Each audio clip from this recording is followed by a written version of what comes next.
lơ miệng xô na trong ban đó này trong lũ oi xây cái này cối lơ này nên là squall sẽ bảo sạt ấy gà kèo rồi mà sạt gà kéo mười dùng thôi chứ si ai bật ép bê hà mò là ô một cha thì đại trắng cất cáp cái đây oi xí đại thôi chứ ngò mà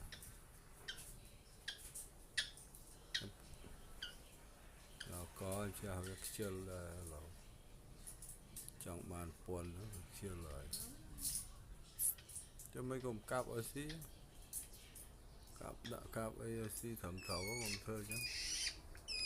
mơ mơ